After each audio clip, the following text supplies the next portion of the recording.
Well, if they're out of state, they should have taken those state assessments also. Is that Yeah, I reasonable? mean, it depends, yeah, if they're coming from another state that has, either Park or Smarter Balance, certainly those tests could be factored in, but that information is approved with the student, the district.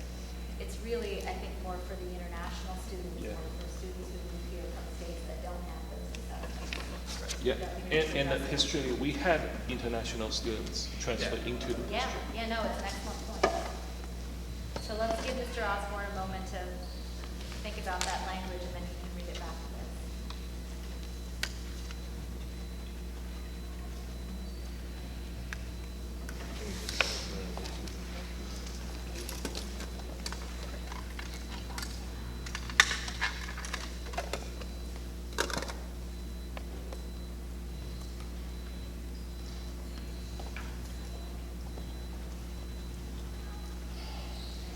I mean, I'm inclined to just say 8th grade high school if relevant.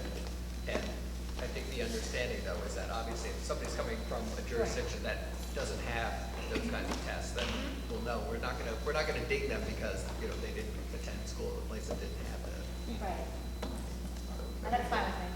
as a policy matter, I think, the high school folks would know that we're not trying to be punitive or exclusionary here, so. Right. I think that's fine.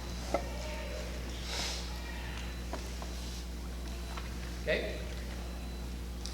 Any other discussion? I'll entertain a motion to adopt the dual enrollment policy as amended through the discussion this evening. So moved. So moved by Mr. Thane, seconded by Dr. Sun. Any further discussion? Drum roll. Yeah. I thought that was a hand raise. I did too. All those in favor? Aye. Opposed? The ayes have it. Thank you. Thank you, Mr. Osborne, for all the work that went into creating this, and thank you to the public for paying such close attention and helping us to end up with a better policy than we would have otherwise. So thank you.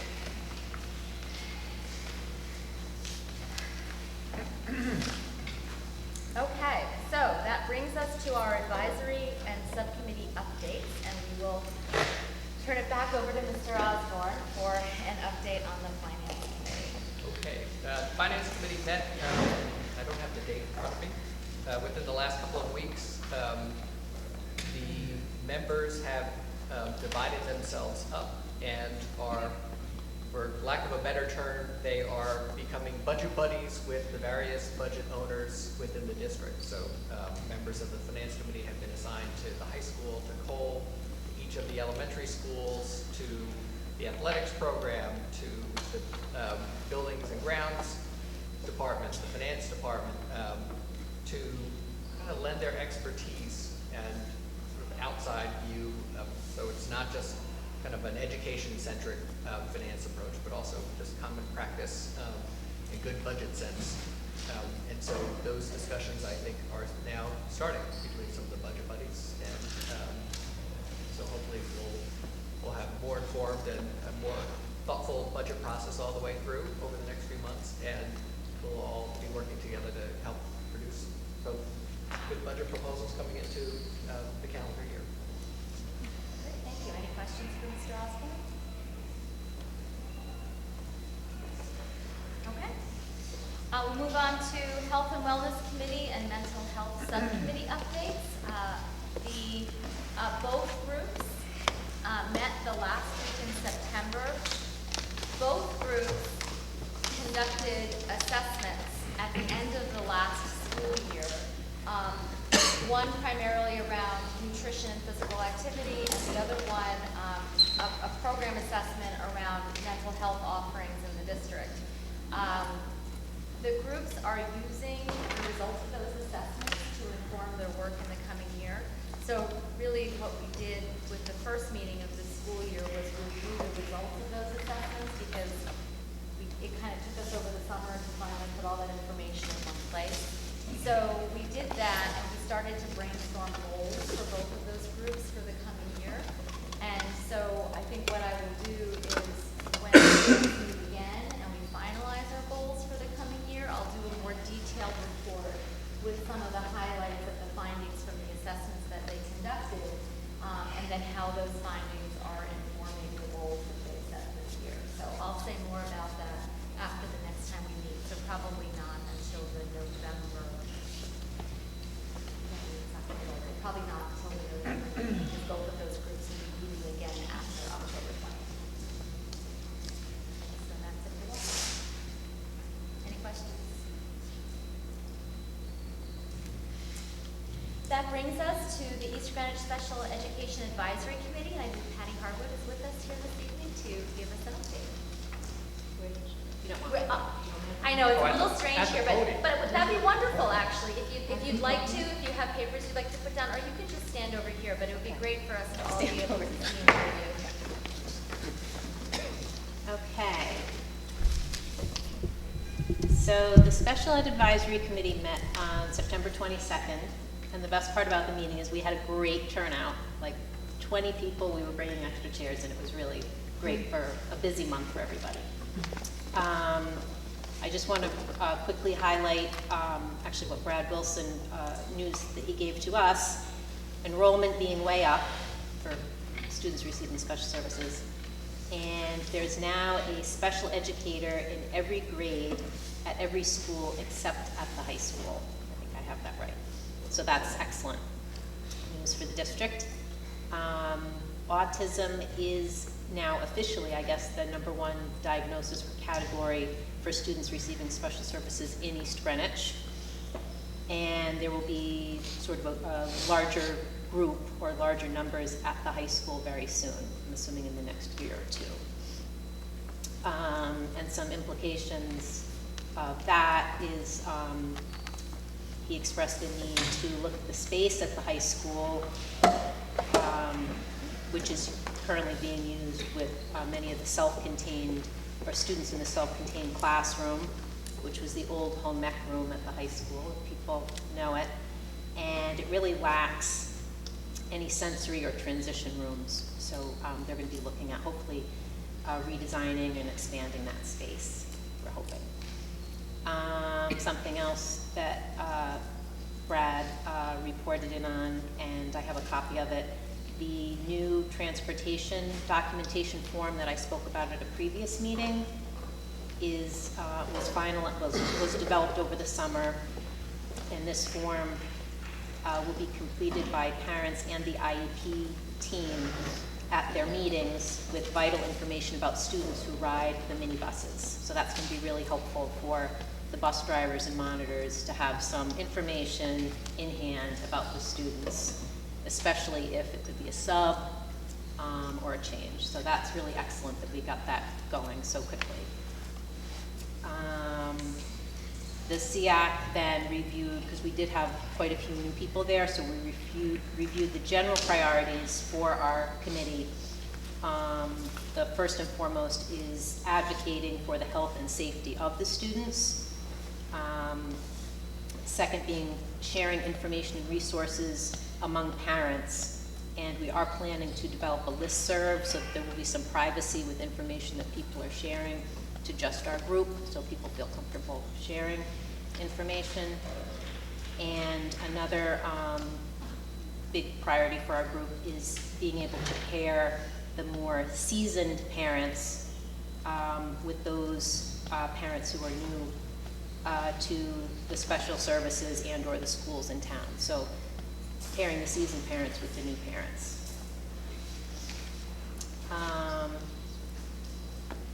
We do plan in the near future to send out an online parent survey, and we're looking to rank specific strategic priorities for our committee to focus on during this year. And the current list we have is too long. There's over 10 items, so we need to pare that back. But we hope that our priorities for the SEAC will align with the strategic plan that the school committee is coming up with. And there are several things that I've sort of communicated, and those were sort of discussed after the meeting. But one thing that came up during the meeting involved paras and hopefully having some minimum thresholds for training for the paras who will be working with students with specific needs like technology. And I think that we want to flesh out a little bit more about. So I won't say too much about the other strategic priorities related to your strategic plan, because that was really discussed after our committee meeting and not during, but I can share some of that too as we go along. Okay, questions? Thank you very much. Thank you. Good job. Thank you. So that brings us to our discussion items for the evening, and the first one is an update on the strategic planning process. So when we met on September 15th, we did have a first read of a draft strategic plan. We've received some terrific feedback on the plan, and the ad hoc committee had an opportunity to review some of that feedback, and the administrative council has had an opportunity to see it, but needed some additional time to really work through it to make sure that we figured out ways to incorporate some of that feedback, make some decisions around the feedback that we received. So we were not able to have a second read of the strategic plan tonight, but we are very much hoping and planning on having that second read and possible adoption of the strategic plan on October 20th. Once we do have a second draft of the plan, we will make it widely available to the community in advance of the October 20th meeting. So if there is any additional final feedback on the plan, we can receive it at that time, but it will be my hope that we can actually get the plan passed before the month of October is out, and so that's what we're currently trying to do. So, but I do want to thank members of the committee and members of the public for some of the thoughtful feedback that we have received. It's been a great process, I think, and it's been an interesting process. And there seems to be a lot of consensus, and really what we're doing now is we're tweaking around the edges to make sure that all of the voices have been heard and are reflected in the plan. So thank you, everybody. And with that, I will turn it over to Dr. Mercurio for an update on all-day kindergarten. Okay, thank you, Madam Chair. I had an opportunity to speak with Kristen Cole from the Office of Efficiencies, Fiscal Efficiencies at the Department of Education. Asked her, inquired about grant dollars for startup classrooms for kindergarten. That grant opportunity that we were able to realize for the one classroom that we set up at Frenchtown is no longer available.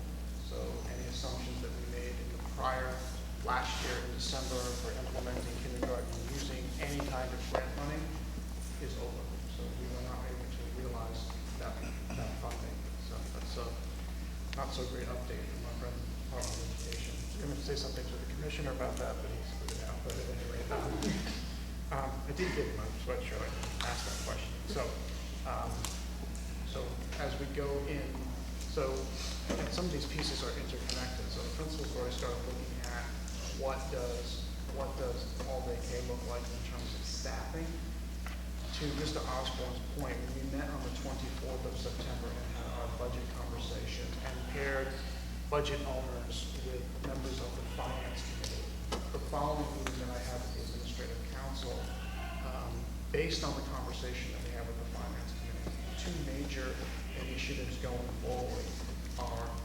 changing the school start time and implementing all-day kindergarten. So we're working on what the schedule will look like, and looking at what enrollment numbers could potentially be. We did not lose a lot of students. As I mentioned to you before, the numbers in K were lower this year. I don't know if that's an anomaly. We'll have to see. So that was the news that I received today from Ryan's office that has implications, and it's going to, we're going to have to go back as a team and look at the assumptions that we put into the budget as a proposal last year going forward, because we have to take those off the table. Happy to answer any questions about kindergarten plan at this point.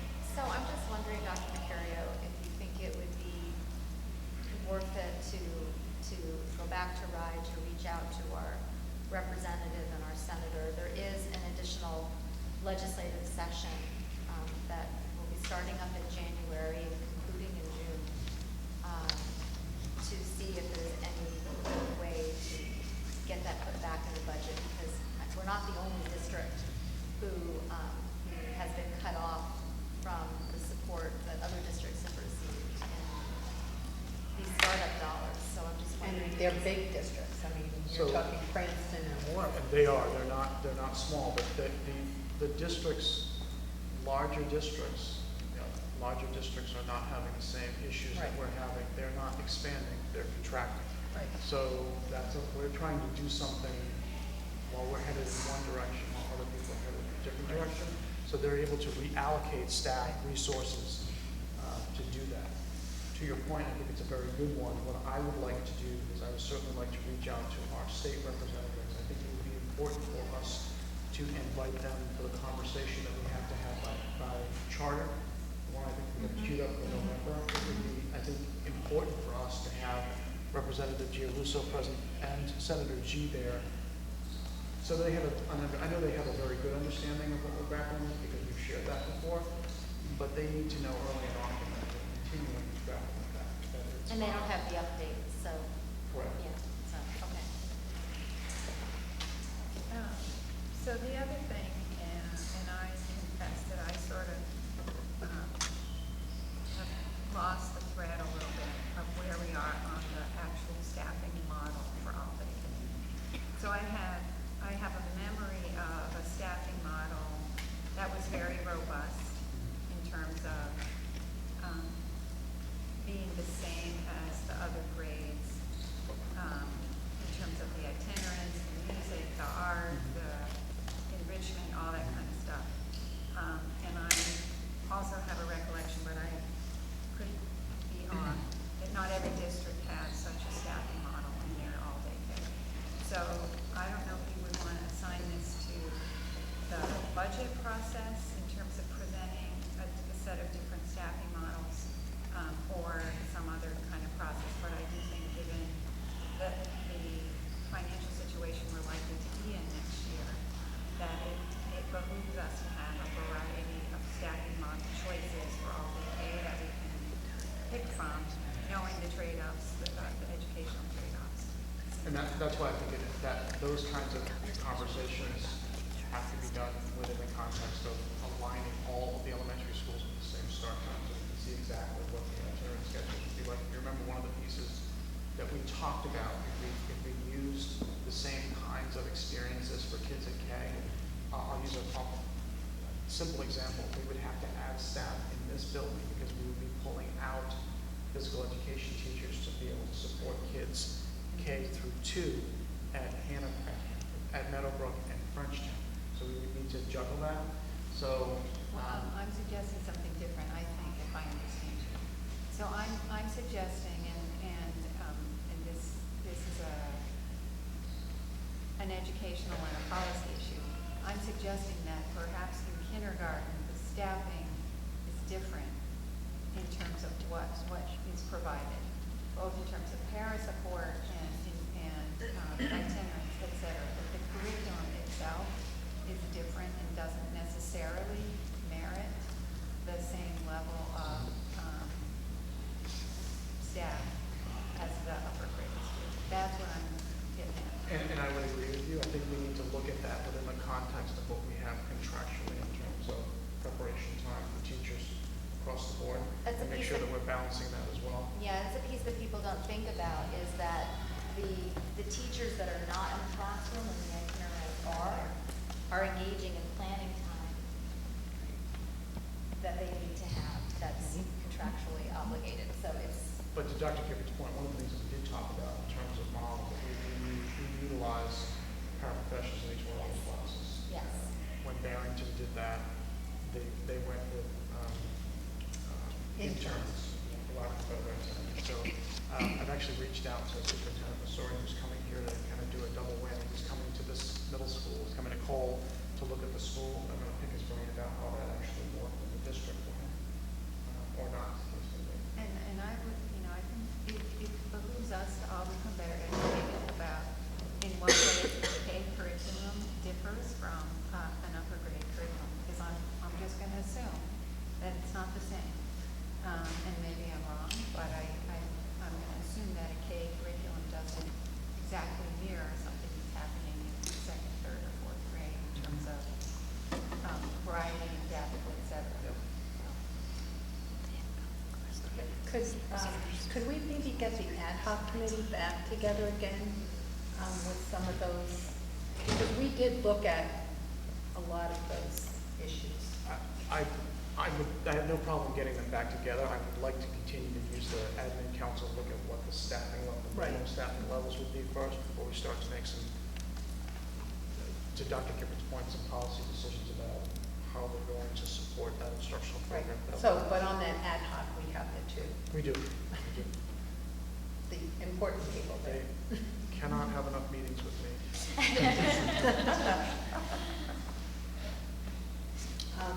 And my question would be, I know the itinerants with, getting the schools on the same schedule is gonna help, but we have to look at it at this level in the high school also, because it's the same thing. There are itinerants here that could be used up there and vice versa. So Exactly. It's a it's top K-12 to bottom. conversation, Top not to just bottom. K.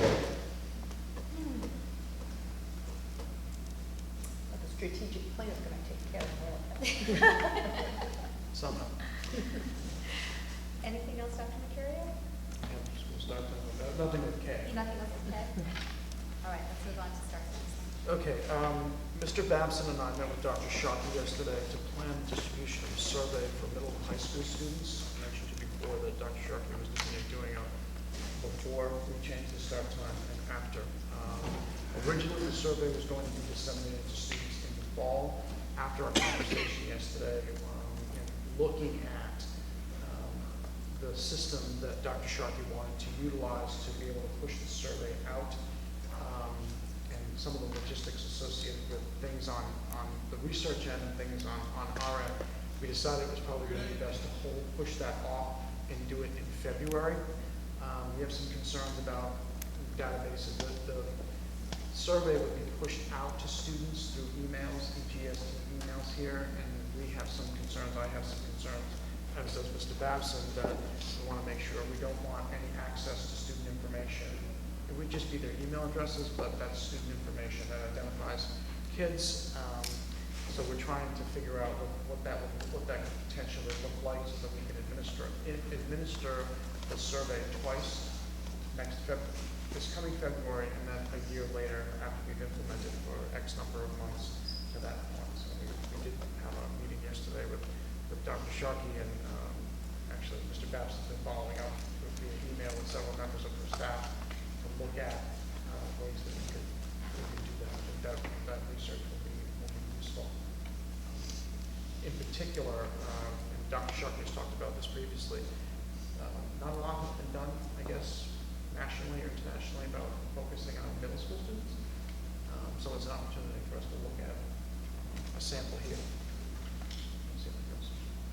So is that research, like publishable research, is that? Yes. So how are we handling consent then, or how do you handle consent? So what I have asked from Dr. Sharkey is why if it's coming from the Alpha One, I need to make sure that the review is done, that she has the ability to actually, she's been authorized to do the research. And then we haven't talked about sign off yet, when we get to that point. I will follow up. I'm not going to implement anything in terms of a research survey, a particular one that's coming from the university that doesn't have that attached to it. I'm not sure what the requirements are for a survey administered to minors for research purposes. I mean, there would be institutional review board sign on, Correct. and then they would make, and if there was a request of a informed consent, they would come through the IRB, but then I guess I'm raising it because then we would probably do it. If there That was should go informed before you, consent or not, absolutely. yeah. Yes, before anything gets distributed, that sign off should go before you, absolutely. Yes, I just wanted to make sure that you were aware that that was. That's a great something that was idea. going on. I'm assuming they're not identifying the students individually, though. No, so as a researcher, one of the things that we talked about yesterday is that Dr. Sharkey wanted to be able to make some connections between subject A, February of 2016, and subject A, February of 17th. But to do that on our end, if we push it out, if we use the system that they have in place, and it's a system that was worked on through some folks at Vanderbilt, and I guess Dr. Sharkey's team has used quite a bit, but we have some concern about pushing it out to what identify one thing that each ESD does, that individual would know, whoever has access to that would know that you are here. So that's what we're trying to work through and see, because I certainly don't want to disclose that in any way, shape, or form. Any other questions for Dr. Mercurio? That was our last item on the agenda, so I would entertain a motion to adjourn. So moved by Dr.